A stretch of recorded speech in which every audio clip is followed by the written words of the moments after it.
Morning everyone, Ian from DIY Home and Gardening. 1st of November. It's been chucking it down with rain, so obviously I would come over to Allotment. My day off. It's been a really hectic few weeks at home personally for us, so I haven't actually been to Allotment hardly at all. So today's video is well, you'll see what the plot's looking like at the same time I will. So let's have a look, shall we? Right, so as you can see, blowing a bit of a gale, pretty overcast, and it's raining, obviously. So first up, this little block here. So this is the Brussels. Have had some of these already, but you can see they're thickening up. Growing quite nicely, quite a few yellow leaves, one pulling off, but they're doing all right. Leeks have been rubbish this year for me. You can see they're starting to get rust as well, but I mean they're so spindly, it's almost not worth bothering with, I think. But so that's that. The fennel, first year growing fennel, plenty of flower forming. Let's have a look. Yeah, it's not a lot really, not a lot of thickening to it, but the stems will be alright. The guinea pigs have actually liked eating the foliage off those, so if nothing else it's good for them. Celery, again, guinea pigs have been having that. They're looking forward to that. Got a couple of cabbage that are doing their thing. Two last blocks of land cress. Again, that really is the guinea pigs that have been eating that. So this is the pak choy that I put in late in September. So looks like a bit of slug damage to it, but on the whole they'll be fine. Again, it's stir fry or guinea pig food. We've had a couple of the cauliflowers out of there. This one doesn't look like it's doing anything, so might end up just cutting it as leaf. Kale, so that's just plain curly kale, looking really good now actually, nice and clean, so I'm pleased with that. There's a block of spring onion in there which are making size, but they will need pulling pretty soon. And that there is just some rocket, but I mean it's a job to work out which is rocket and which is weeds amongst that. Got carrots here which well, I've been pulling some, or pulled some, but these ones were a bit spindly at the time, but actually you can see there's some decent sizing coming on there. A couple of Swedes slowly forming. So this is the rainbow chard, looking really good. So we kind of use that as a cabbage alternative, to be honest, in the cooking, or you can use it as a spinach alternative. But why use that as a spinach alternative when you've got perpetual spinach as a spinach alternative?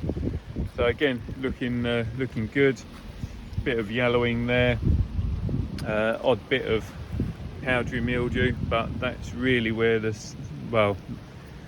season doesn't quite know what it's supposed to be doing. Back end of October has been really warm. The last of the chilies. So I have, as I said in previous video, I'd cut back some of these taller chilies just to let some light through, aid with a bit of ripening. But because October's been so warm, actually there's been some good ripening anyway. So these are Reaper, Carolina Reaper chilies. So they're doing all right. Then this little block here, they are yellow Scotch bonnet. These ones, although they look the same as the Scotch bonnets, they're not quite as wrinkly, but you'd know, well, and then they get a few quirks, but you'd know the difference if you ate the two. So this is Trinidad perfume, so it's got hardly any heat to it. Amazing colour though. but yeah, don't mix it up with your yellow scotches, because your mouth will be on fire with those. Those you can almost eat like sweets. These are just the cayenne, the long cayenne peppers. Again, a good crop on those. Not sure, can't remember what that was. Might be the same. These are the mushroom reds, doing really well. On this little one here is Paquito, so you can see how many fruits you get on that. And actually, barring the Carolina Reaper, although my wife has used them, all of these get used for making the chili sauces. So yeah, they're a really nice flavour. So you got last of the pointed red pepper in there, which are doing really well. Another batch of well, these are long slims. They look similar to the other long ones, but not quite the same. These are a bit milder, so they're doing really well. And what do we got? Oh yeah, they're the bullhorn mix. So I think that's that, and this plant are the last of the bullhorn mix. And these are just the normal sweet peppers that you can see. Well, I think we're going to have to pick them. Unfortunately, something's had this, and you can see, well, and look cold, but yeah, that's got holes now all the way through it. But for some reason, the moles absolutely love this bed. I don't know why, but they seem to just keep popping up. We pulled all the peas, and I've literally just got these French bean velour to use now, so I'll pick these all. So the nice thing with these is that they get a nice size, has this amazing colour, so you can eat them raw like that, or if you cook them they then go a nice green. But it's a really nice one, and as you can see, produces absolutely loads of beans on a relatively small crop. So they'll be pulled, and this will be planted as my next onion bed. As I say, I'm so far behind, given the fact that I planted this bed of onions well over, about a month ago, and they're they're looking good. So there's 184 onion in that, which were the autumn champion, so they're doing well. This bed, or the remains of this bed, so you got the Cavolo Nero, which been so good. Must have mentioned it probably on every video, but what we do differently is literally just pull the leaves from the base as you need them, and in that way, as you can see, you can have Cavolo Nero available essentially from April through to winter, and they don't require extra sowings of anything else or whatever. It's just that space allocated to them. Again, you can see the leeks interspersed there, looking really rubbish, not particularly good at all, so they will probably stay. These are the parsnips, which have pulled some a couple of weeks back, had those with our roast, and really good. Rubbish shape, I'll give you, they're really quite fat and multi-forked, but massive in size, so, and the flavour is amazing. Oh look, got one decent leek there, look. Last of the Durham cabbage. The cabbage has done so well, despite the fact that every opportunity the slugs have tried having them. Actually, we'll come over this way. So I had cut back some of the dahlia, just where they're starting to go over. Worth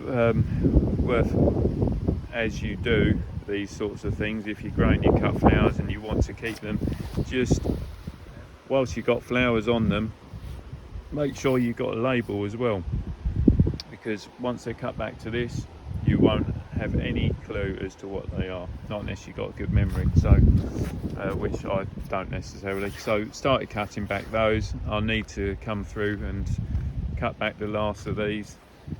Yes, there is a bit of colour, but you can see there's no strength in the stems anymore.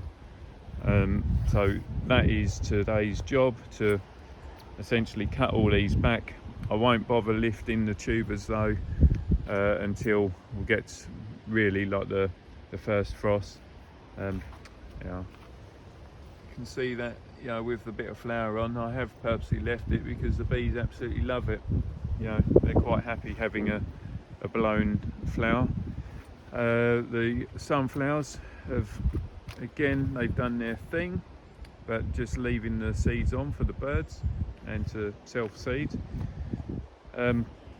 So this area here, as you would remember, hopefully, was the squash and pumpkins, and the runner beans went over the top. So all the squash got lifted last month, and they're all storing quite nicely at home.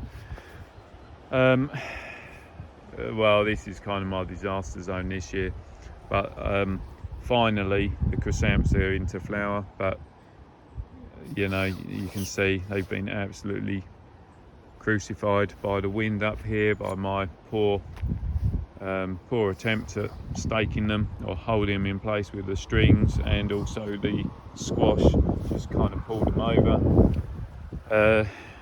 There's some amazing colours amongst them, but yeah, it's a real shame. But again, I'll be cutting all of these back in the next couple of weeks and lifting the stalls on that.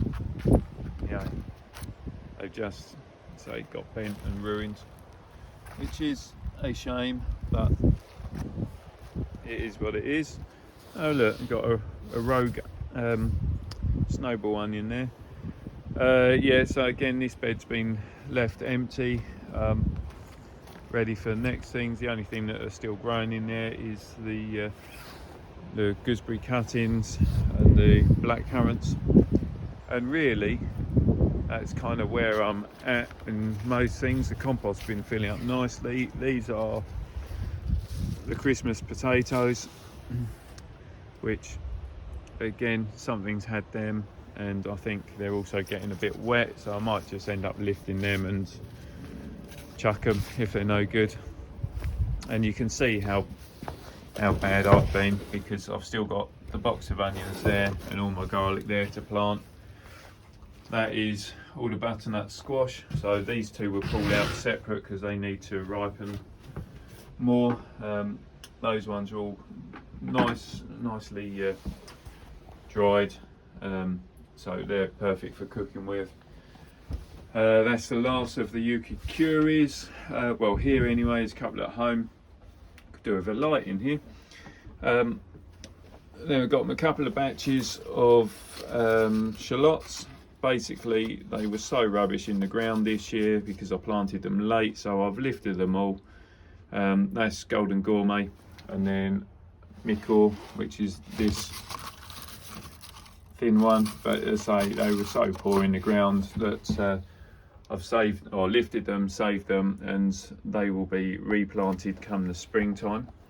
And then this little block here, well, these are my elephant garlic, so again, I've lifted those, taken some of the well, taken a few home, but again, they will just be used for replanting, hopefully get a bit of bulk. And obviously, as is the way, now I've finished filming, it's stopped raining, so that's it really. My 1st of November update. So that is exactly where I'm at. You know, you've seen it at the same time as me. It certainly needs some tidying up, but given the fact that I just haven't been up here, it's not looking too bad. Yeah, so need to knuckle down. I've got a spare hour I think left, and then I've got to get back home for another meeting. But yeah, so I've got spare hour, get some tidying up done. I think I'll clear the dahlias behind me, I'll clear the French beans, the velours, get that ready and try and get the bed prepped ready for onion planting, which will have to be for planting next week because I haven't got any other days off. But yeah, hopefully you found it interesting. If you've got any questions at all, then please feel free to message them to me. If you like what I'm doing, then please subscribe to the channel. It's always really nice to see more people coming on board and sharing a few ideas and asking questions. Don't forget to hit that reminder button so don't miss out on future videos that I'm doing. And in the meantime, even though it is raining, try and have fun outside, getting yourself organised for either now or for next year, and mind how you go. Till next time, bye bye.